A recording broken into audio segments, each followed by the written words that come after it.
kerajaan bagi permit pasir. Saya tak ada masa nak cakap lagi perkara ni, tapi saya setuh lalulah nak cerita.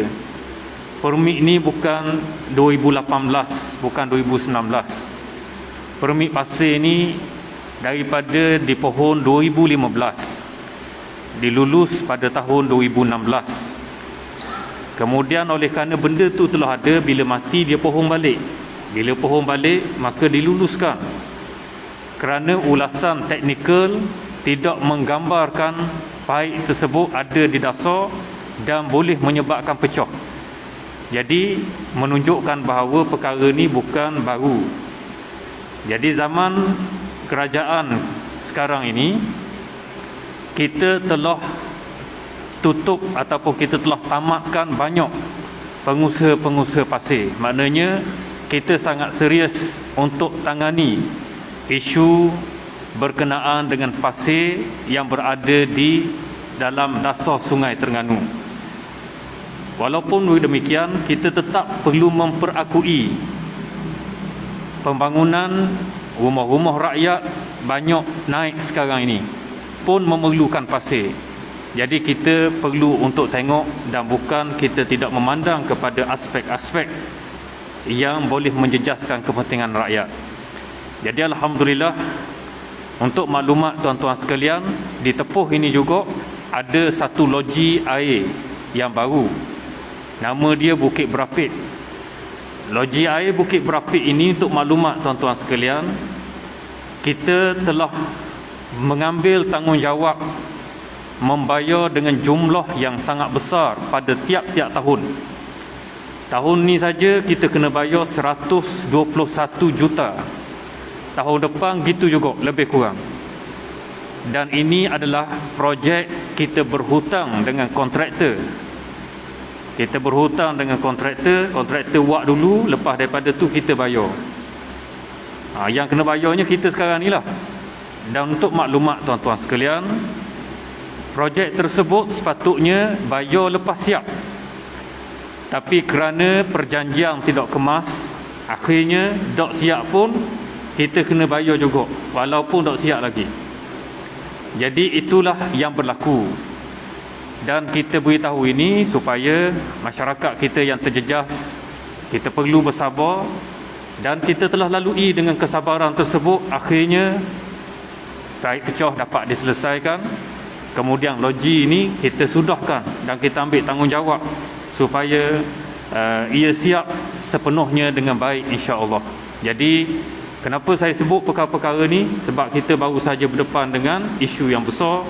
Dalam masa yang sama, kita contohi apa yang ditinggalkan oleh Nabi, kita tenang. Kemudian kita lalui dengan panduan daripada Nabi, bersabar, bersyukur. Kemudian kita gigih buat kerja dengan cemerlang. InsyaAllah kejayaan itu akan menjadi milik kita bersama. Jadi insyaAllah saya rasa itu sajalah nak setuh pasal dalam Dun Tepuh ni. Kalau lain tu kita serah pada yang berhormat Ustaz Muhammad Nur Hamzah untuk mengupas kehadiran beliau untuk cerita tentang Maulidur Rasul dan juga isu-isu yang lain yang boleh dikongsikan bersama dengan kita. Itu saja. Wabillahi taufiq wal hidayah. Assalamualaikum warahmatullahi wabarakatuh.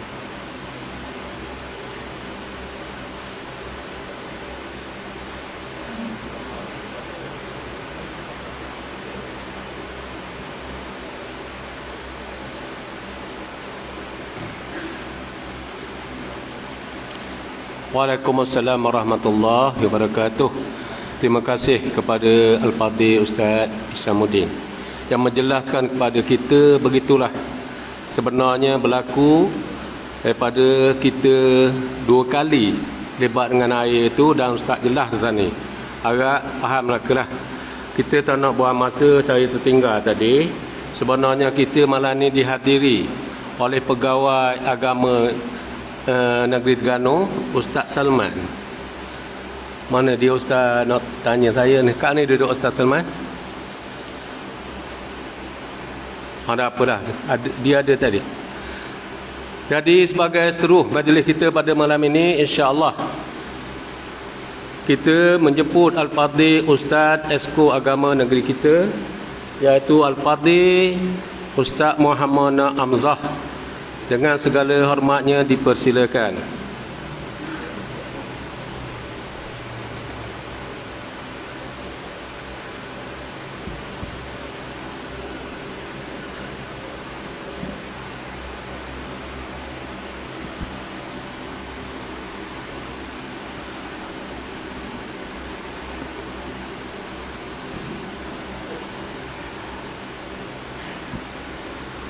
Assalamualaikum warahmatullahi ta'ala wabarakatuh. Alhamdulillahilladzi arsala rasulahu bilhuda wa dinil haq liyuzhirahu ala ad-din kullih wa kafa billahi wakila wa nusalli wa nusallim ala rasulihil karim وعلى آله وأصحابه ومن سار على نهجه إلى يوم الدين أما بعد. Yang dihormati pengurusi masjid, pengurusi majlis, yang berhormat Fadil Ustaz Syamuddin bin Abdul Karim, Ahli Dewan Undangan Negeri Tepuh, Wakil Rakyat, tuan-tuan, tuan-tuan imam, tuan-tuan Bilal, Ustaz Salman. Mana Ustaz Salman? Wakil tak apa, Wakil Jabat Agama. Tak apa. Mari Ustaz duduk depan tak? Orang nak kenal Wakil Jabat Agama. Pengurusi JPKK serta seluruh ahli jawatan kuasa, muslimin dan muslimat yang saya hormati lagi saya kasihi sekalian. A'udzubillahi minasyaitonir rajim. Laqad kana lakum fi Rasulillahi uswatun hasanah liman kana yarjullaha wal yawmal akhir wa dzakarallaha katsira. Sungguhnya ada pada Nabi kita Muhammad sallallahu alaihi wasallam contoh yang paling baik bagi sesiapa yang mengharapkan Allah, yakni redanya dan ganjaran pahala daripadanya, dan hari akhirat, yakni kebahagiaan serta syurga di hari akhirat, dan sentiasa mengingati Allah dengan sebanyak-banyaknya. Kasih pada pihak masjid, pihak yang berhormat, muslimin dan muslimat sekalian, kerana sudi untuk sama-sama kita meramaikan program mengingati Rasulullah sallallahu alaihi wasallam. Kalau kira saya nak mari kuliah ni, ramai orang boleh kuliah, dan ramai ada orang kuliah di masjid ni. Tapi sebenarnya bukan sahaja nak mari kuliah, tapi nak mari untuk kenal Tok Imam, Tok Bilal, ahli jemaah, dengan harapan insya-Allah dapat kita bertemu atas dunia ini, dan Allah Ta'ala himpunkan kita sama-sama di hari akhirat insya-Allah. Saya mari ni bukan kerana nak kuliah juga, tapi nak ambil berkat daripada tuan-tuan, khususnya ahli-ahli jemaah yang mari masjid semua. Hati dia terikat dengan masjid, dengan harapan jumpa dengan orang baik-baik, bertemu dengan orang baik-baik. Dan orang baik-baik ni sentiasa berdoa untuk saya, untuk Yang Berhormat Ustaz Syamuddin, untuk pemimpin kerajaan, untuk kerajaan kita, supaya Allah Ta'ala bagi hidayah, Allah Ta'ala bagi taufik hidayah, dan Allah Ta'ala ampun segala dosa-dosa kekurangan yang ada pada kami, Dan Allah Ta'ala beri kekuatan kepada kami untuk pikul amanah, tanggungjawab yang besar atas dunia ni. Tuan-tuan, bukan senang nak didik manusia atas dunia ni. Bukan setakat nak didik manusia, nak didik kita sendiri pun susah dah. Tak? Nak didik kita sendiri susah. Lepas kita nak didik orang, payah. Payah inilah yang dibuat oleh Nabi kita Muhammad sallallahu alaihi wasallam. Kerja payah inilah yang dibuat oleh Nabi kita Muhammad sallallahu alaihi wasallam. Nabi Muhammad yang Allah Ta'ala lahir di Mekah. Mekah tempat suci, tetapi duduk tengah padang pasir yang dipenuhi dengan patung berhala. Manusia syirik kepada Allah, manusia jauh dengan agama Allah, manusia hidup dengan berbagai-bagai sistem dan perangai jahiliah. Teruk sangat manusia, sehingga digambarkan teruknya manusia zaman tu bukan setakat bunuh anak perempuan. Kek Berangah ni kita dengar dah cerita baru ni, hak bakar orang tau. Tu bakar orang. Tu orang lain, ni anak sendiri. Betapa jahatnya manusia Mekah. Orang yang ada kuasa, gagah, menzalimi, mendera, menyeksa orang-orang yang lemah. Hidup dia teruk.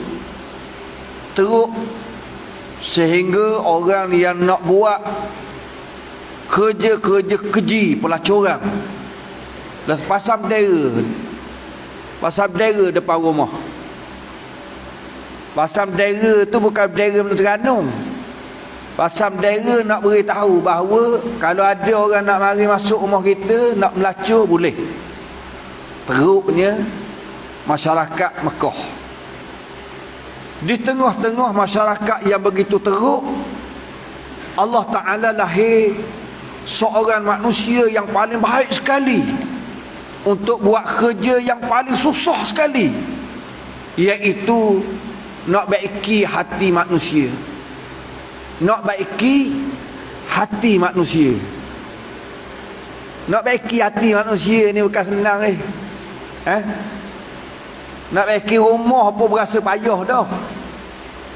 Lagi-lagi kalau atap cabut sikit, payah dah nak naik ke atas, nak baiki. Tapi barang fizikal ni, barang nak baiki hati, nak letak dalam hati manusia tu Islam, nak letak dalam hati manusia tu iman, nak letak dalam hati manusia tu sifat-sifat yang baik.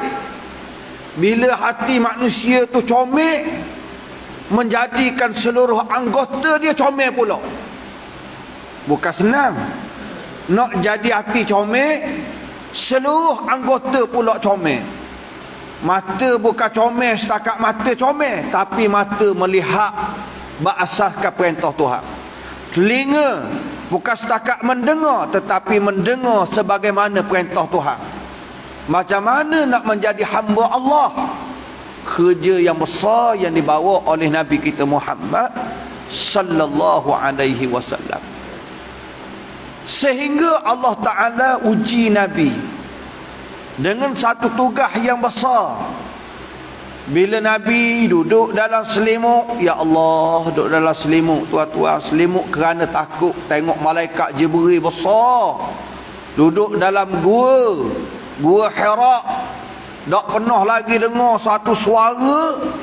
Balik beritahu kepada isteri dia, zammiluni, tolong selimut aku ketar. Pas ketar tu Allah Ta'ala waktu turun ayat, ya ayyuhal muddathir kum fa'anzir. Hei orang selimut. Tuhan waktu turun ayat, hei orang selimut, bangun, beri amaran. Kerja besar ni kita, bangun, maya subuh. Susah dah tu. Tak ngacang orang lain tu. Bangun maya subuh, tak kacau orang lain, tak cara buat orang lain lagi. Bangun kita sendiri. Tapi hak ni bangun daripada selimut, kerja dia besar, kerja temu orang. Kom bangun, fa'anzid, beri amaran ke orang. Barang nak beri amaran ke orang ni kan senang. Ya. Nak jumpa orang, nak cakap dengan orang ni, ya Allah, kadang-kadang ada orang nak kabur ke bini payah. Nak kabur ke orang puang je. Tak? Orang puang tak pakai jilbab, dok kemah, dok lekat. Jilbab atas kepala ni dok lekat. Pakai kau. Nak pergi Jaya pakai. Nak pergi Maidin pakai. Nak sidai pakai yang bertualat cetek tak kepala. Nak beli ikan, kadang-kadang salah dak akal setabuk tubik gitu. Dok lekat. Pah kita nak nasihat dia. Susah juga. Nak nasihat anak-anak, anak muda lagi payah, ya Allah. Budak-budak muda kita nak nasihat dia dah. Saya pergi mana-mana ni masjid ni bagus lah, ada orang muda ramai. Saya kata cuba kita bayang. Orang muda mari masjid ramai mana? Semua orang muda ni anak orang tua belaka, tak ada. Tak? Anak belum betul tak ada. Anak manusia belaka, anak orang belaka. Tapi anak hak start daripada umur 12, 13, umur 9, umur 10, umur 11, umur 12, umur 13, umur 14, umur 15, umur 16, umur 17, umur 18. Ada berapa orang sini? Pergi tengok. Tengok. Umur berapa? 12. Ada berapa orang ini mari? Ada tak? Nak pergi meeting? Ada umur 12. Pagi sini nak pergi meeting. Umur berapa? 12 berapa? Kalau bukan 12 mari ambil. Seorang ni willing 50 ya pun tak salah sebab seorang Kalau ramai tak boleh kau. Ambil bang. Ada kau. Baik. Morka buka insya-Allah. Tapi berapa orang dia? Nah. Kita pakat mari mikir. Nak ajak mikir je dulu. Anak piye? Cucu siapa? Tu pun payah kita nak kabur. Nak kabur lu payah dah. Lepas tu kalau kita kabur pula, ya Allah, ikut ke tak? Tak ikut, payah nak ikut. Kalau nak ajak game main bola, gah KL. Ni barang Allahu Akbar. Barang yang kita takut, yang Allah Ta'ala sebut dalam Quran, fa khalafa min ba'dihim khalfun adha'us salah wattaba'us syahawat fasawfa yalqawna ghayya. Akan ada satu generasi yang menggalang ganti selepas mereka itu adha'us salah, mensia-siakan sembahyang. Dak cara dah bak sembahyang. Bila dak cara sembahyang, mari dak sejid. Mari kecing. Mari dak majlis ilmu, payah. Bak majlis ilmu ni bukan ada kedai kopi. Jarang majlis ilmu ni ada kedai kopi. Kedai kopi ni orang lepak je. Orang buah. Pah bobat. Papandang, gaji ada. Mayang, ayo. Gaji ada, ulu makan, haji. Makan, haji. Makan, haji. Mayang dah. Tu kedah. Dah nak hari sini. Adha'us salah wattaba'us syahawat. Bila semayang jauh, akhirnya manusia akan ikut syahwat. Zuyyina lin-nasi hubbus syahawati minan nisa'i wal banin wal qanatiril muqantarati minadh dhahabi wal fiddah wal khaylil musawwamati wal an'ami wal harth dzalika mata'ul hayatid dunya. Tuhan hiaskan dalam diri manusia ni rasa cinta kepada segala syahwat. Bila semayang jauh dengan Tuhan. Bila jauh dengan Tuhan, dekat dengan syaitan. Bila dekat dengan syaitan, syahwat akan bergelora, syahwat akan mabuk, syahwat akan jahil, syahwat akan leka, syahwat akan memberontak, syahwat ini akan bermaharaja lela dan liar. Akhirnya fasawfa yalqawna ghayya, mereka akan tercampak dan dicampak dalam kehancuran dan binasa. Dunia akan binasa, akhirat akan binasa. Itu kerajaan negeri kita sendiri nak pupuk diri, seluruh pemimpin, seluruh yang ada, agar kita nak bina masyarakat contoh pada Nabi kita Muhammad sallallahu alaihi wasallam. Bagaimana kita nak tanam dalam diri masyarakat kita bukan sahaja cinta pada Nabi, bukan sahaja menyambut maulid Nabi, tetapi mencontohi dan mengikuti Nabi sallallahu alaihi wasallam. Macam mana nak buat? Ni kita kena fikir. Bila kita ikut Nabi, kita akan sayang pada Nabi. Bila kita sayang pada Nabi, kita akan ikut Nabi. Dia dua tu. Mu ikut Nabi, sayang Nabi. Kalau mu sayang ke Nabi sungguh, mu akan ikut Nabi. Dia gitu. Dua jalur lagi.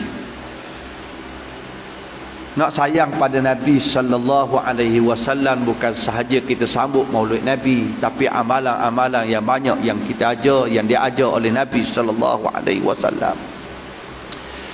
Saya mesyuarat satu, ialah ni suasana masyarakat kita. Kita rusing, kita berfikir. Satu mesyuarat, betulan yang Amat Berhormat Menteri Besar suruh saya mempengusikan mesyuarat itu, gati dia. Mesyuarat membasmi penagihan dadah. Bincang payah barang ni, payah ni. Dia tak? Nak selesai payah. PDRM dan agensi anti dadah kebangsaan memberi laporan 10 tahun negeri Terengganu ni.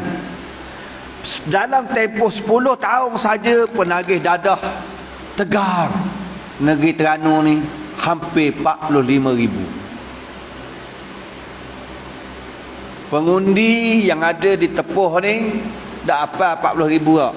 Tak isyak 35?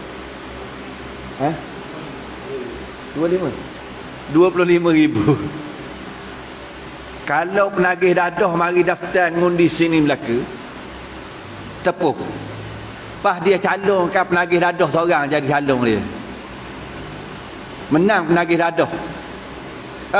Sebab dia 45,000.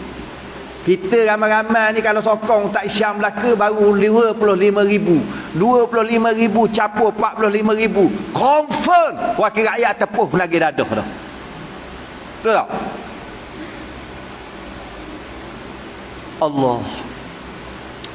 Nak selesai ni kena kebersamaan dalam sebuah masyarakat. Nak bina sebuah masyarakat yang dididik sebagaimana Nabi didik para sahabat dia, dan para sahabat yang dididik dengan bina takwa kepada Allah yang begitu hebat. Dibina dengan takwa yang begitu hebat. Saya pernah cerita ni mungkin tua-tua aja dengar hak mau. Zaman Sayyidina Umar Al-Khattabi radhiyallahu taala anhu, Allah Taala uji zaman Sayyidina Umar ni dengan dua musibah besar. Yang pertama, ta'un.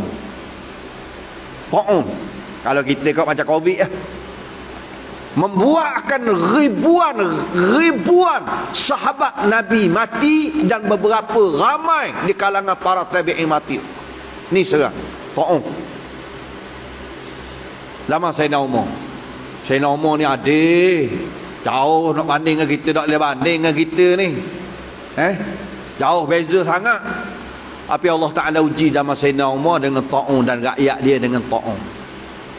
Yang kedua, Allah Ta'ala uji zaman Sayyidina Umar yang ditamakan Amur Ramadah, tahun kemarau. Hujan tak turun. Kering kontang. Air tak ada. Bukan sebulan. Amur Ramadah dipanggil tahun tak apa. Tahun kering kontang. Bila tak ada air, pohon kayu dah lah duduk tengah padang pasir. Pokok khema, pokok anggur mula mapuh. Ternakan kuruh mati. Orang susah nak makan. Barang perniagaan jadi mahal harga dia. Barang jadi mahal. Zaman kita ni kita tak Covid lah. Orang kabur besi 3 kali ganda naik. Besi aja. Ni pala. Barang-barang naik. Saidina Umar ni dia berjalan satu malam, singgah di suatu tempat dekat dengan satu khemah. Terdengar perbualan antara seorang ibu dengan anak daranya, dengan anak perempuannya dalam rumah. Saidina Umar dengar, terdengar orang cakap kuat. Mak dia kata ke anak puan dia, mak dia kata susu mahal dah ni. Susu mahal. Kalau kita campur dengan susu macam mana, Mek? Cakap mudah tak? Mek, kita campurkan air dengan susu ni, menjadikan susu kita banyak. Kita boleh jual besok dengan harga pasaran biasa, hak mahal tu kita boleh untung banyak, kata mak dia. Sama ada mak dia nak buat sungguh ataupun tidak, kita tak tahu. Sama ada mak dia nak uji anak dia, mungkinan juga nak uji anak dia. Tak tahu tu, tapi mak dia cakap macam tu. Mak dia kata kalau kita campur air boleh tak? Dah air campur susu bukan nampak tak? Boleh beza ke? Dah orang tak beza dah. Masa tu orang nak susu je, mahal. Nak beli je. Anak dia kata apa? Anak dia kata, mak, Sayyidina Umar Amirul Mukminin larang jual susu campur dengan air. Peraturan masa tu. Tengok. Orang zaman dulu ni kalau buat peraturan gitu, orang negeri marah lah dulu. Orang buat nyusah orang nak negeri ke mana lah. Apa orang ingat? Anak dia ingat. Mau Amirul Mukminin pesan tak boleh campur air dengan susu. Jual hak asli, original. Susu kambing original. Tak boleh campur dengan lain. Mak dia kata lalu. Mak dia kata Sayyidina Umar kan tahu. Khalifah tak tahu pun kalau kita campur air malam ni. Esok kita pergi jual. Sayyidina Umar mungkin nak tidur rumah, dia tak tahu. Anak perempuan ni jawab kenapa? Ni didikan orang yang ada zaman Sayyidina Umar, mewarisi didikan Rasulullah. Apa jawab anak perempuan dia? Kalaulah Sayyidina Umar Amirul Mukminin tidak tahu, Tuhan Sayyidina Umar tahu. Tuhan Sayyidina Umar tahu. Allah. Bila Sayyidina Umar dengar macam ni, pas maya subuh pagi besok, panggil anak teruna dia, anak lelaki dia. Anak lelaki Sayyidina Umar ada 2 orang, Abdullah dengan Asim. Panggil anak lelaki dia. Kata orang, ayah jumpa orang puan bagus malam.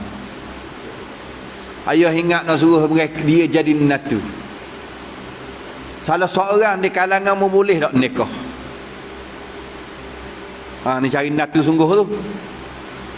Abdullah kata, ayah kita nikah dah, ada bini dah, tak boleh lah pergi ke orang lain pula, pergi ke adik lah. Adik dia nama Asim. Sayyidina Umar pergi Penang, kahwin budak ni dengan Asim, anak Sayyidina Umar Al-Khattab. Daripada keturunan Asim ni lah lahir khalifah yang hebat, nama serupa dengan toki dia, iaitu Saidina Umar bin Abdul Aziz. Ni keturunan ni. Tengok. Kita nak didik di masyarakat.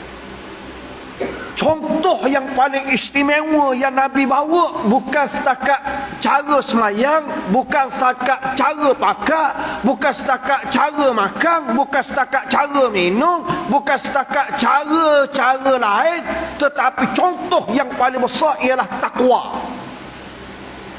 Contoh takwa yang diajar oleh Nabi sallallahu alaihi wasallam kita nak buat. Dalam satu syair sebut ta'sil ilaha wa anta taz'umu hubbahu. Kamu derhaka kepada Tuhan dalam keadaan kamu sangka kamu sayang ke Tuhan. Pelik tak? Pelik tak? Kita kata kita sayang ke Tuhan, tapi kita derhaka Tuhan. Pelik tak? Mudah contoh, kita kata kita sayang kau orang puang kita. Ya dia, tak imam. Kita kata kita sayang ke tok lelaki puang atau puang orang puang kita. Pasti hari kita marah hok mo dia. Setiap hari marah hok mo. Pagi-pagi orang puang kita tanya, "Bang nak akam apa?" Kalau hok muda sikit. Kalau hok tua sikit, ayah dia nak akam apa? Hak tua lagi, toki dia nak akam apa? Tanya pagi-pagi. Betul tak? Toki nak akam apa pagi ni? Kau anda lah apa hak getu tanya kau. Nikah 40 tahun. Tanya lagi. Roh tabuk dah. Kawan tu nak manja sikit. Betul tak? Masuk dah dak akak tu pergi beli kedai kau. Tapi tanya tu. Marah dah. Pah, mu kata mu sayang kau orang puang. Bangun celek mata marah dah. Pas nak tidur pula. Lihat. Orang puang lambat sikit bersih katil. Lihat. Sepah katil selimut duduk atas katil. Kita nak tidur leleng ngatuk mata. Lihat. Mata tak ada pula atas katil, ambil dicucu buat main lepo. Kita nak tidur. Jekah ke bini. Mata kita duk mana pula? Wah, nikah lama, katil dak anda jaga. Marah pula, nak tidur marah pula. Tahu? Fahmu kata mu sayang kau orang puang memang marah je kau sokmo kan ni gini ni. Pelik tak? Hada fil qiyasi laisa badi'an. Ini bukan contoh yang paling baik dan perbandingan yang bagus. Tak oleh. Mu kata sayang tapi marah sokmo. Mu kata sayang, mu berlawa hak mu, musuh hak mu. Pelik tak? Pelik tak? Gitu juga, kita sayang pada Tuhan. Kalau mu tanya, sayang tak Allah? Tak sayang. Sayang tak Tuhan? Sayang. Sayang tak Tuhan? Sayang. Sayang tak Tuhan? Sayang. Dah. Semayang jaga tak? Akhlak jaga tak Tuhan? Nega ikut tak Tuhan? Tak. Mu kata mu sayang pada Nabi, sayang ke Nabi, sayang pada Nabi. Tapi bila sayang pada Nabi, ikut tak Nabi, contohi tak Nabi? Tak. Cakap tak contoh Nabi. Buat tak ikut Nabi. Beramal tak buat Nabi. Berkeluarga tak ikut cara Nabi. Berjirang tak cara Nabi. Tapi gimana-mana kadang-kadang saya sebut juga, kita dalam masyarakat ni berjirang kena ikut cara. Berjirang ni ikut Nabi. Orang kadang-kadang ada masalah tepi rumah kampung dia tau. Kau tengok orang susah kampung dia. Dia harap mana yang mak dah cara orang sebelah. Dia kira tu jasa. Tau. Rumah orang sebelah tu susah sikit. Mana dak apa batuang dak atur rumah orang sebelah. Tu bagus dah sikit. Cara kau. Kadang-kadang ada orang nak cara tu. Orang pula tanya, orang sebelah tu nampak susah. Tak tahu kok. Susah ke tak tahu. Tak je cara kok. Berat gitu. Pada cara langsung. Lagi bagus sepatutnya kita pergi tanya khabar dia. Wane PKP ni, Covid ni, susah-susah ni, ada berah ke tak? Tak ada berah, kita nak pergi cari, nak tolong sikit. Kenapa boleh tolong? Nak hidup dalam sebuah masyarakat. Macam mana nak bina sebuah masyarakat, ambil cakna pada jiran-jiran dia, dan sebuah masyarakat mengelak daripada menyakiti jiran-jiran dia. Lagi-lagi kapung ni saya tak tahulah, kadang-kadang kapung kau Allah baru ni sebulan 2 baru ni ada orang hantar mesej saya, kata, Ustaz, mari kat rumah kita kan. Apa pula? Kita takak lembu seekor ni. Dia takak lembu seekor. Dah saya kata, apa takak lembu? Takak lembu meleh bukan lembu kita, Ustaz, lembu orang. Dah apa takak lembu orang? Dah lembu orang banyak umur depan rumah kita. Kita gerang kok ketikak seekor. Nampak tali ada tekok, kita ikat. Bahikak, kita ikat tiang api. Nak buat gana, suruh kita pergi. Apalah kira ayat pergi juga. Lembu. Sebab apa? Pagi-pagi bangun, penuh tak lembu depan rumah. Bagus tak? Bagus. Sebab kita tidak ada roh sebuah jiran, sebuah masyarakat yang harmoni. Kita nak jaga lembu, minta maaf lah. Jaga lembu sungguh-sungguh. Lihat tak? Lok ke lembu ikut anda nak berak mana pun. Kerana tak ada sifat takwa. Kalau kita ada sifat takwa, kita mari mikir bahawa lembu kita berak depan rumah orang. Orang tu sakit, dosa tak? Dosa tak? Bah kita jual lembu tu pun tak boleh hasil daripada lembu hak dak jenis basa ni. Betul tak? Dak keti basa ni berak depan rumah orang hama. Kita jual wak khobang boleh 3,000 4,000. Duit bitih tu pula wak tanggung anak-anak kita. Mana pula? Beli ayam tu kok. Kapung mudah kali beli ayam. Beli ayam kapung. Ayam kapung. Bah kena besar kaya kapung tu pergi makan tepi rumah orang umum. Berok atas batu. Berok atas tu. Kawan ni kau akhir balik rumah. No, tak yang munah tahu depan rumah. Tak tangga. Ya. Melebek kat orang sebelah. Marah pula. Allah. Ayang buat kira. Marah pula ayang. Dorang tak. Balah pula. Bah balak. Nak kan ni? Tak tegur siapa. Bak jirang, bak ayang ni. Bah. Bila nak melih ayam barulah ngira. Tu ayam kita, tu ayam kita, tu ayam kita, tu ayam kita. Ayam dia tu besar atas pokok jambu rumah orang. Penuh taik lembu, taik ayam atas pokok pisang, atas pokok jambu orang.